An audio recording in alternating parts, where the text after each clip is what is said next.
Today we celebrate the first glorious anniversary of the Information Purification Directives.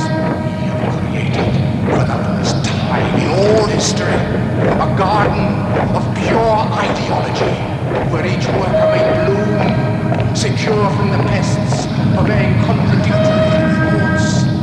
Our unification of thoughts is more powerful a weapon than any fleet or army on earth. We are one people, with one will, one resolve, one cause. Our enemies shall talk themselves to death, and we will bury them with their own confusion.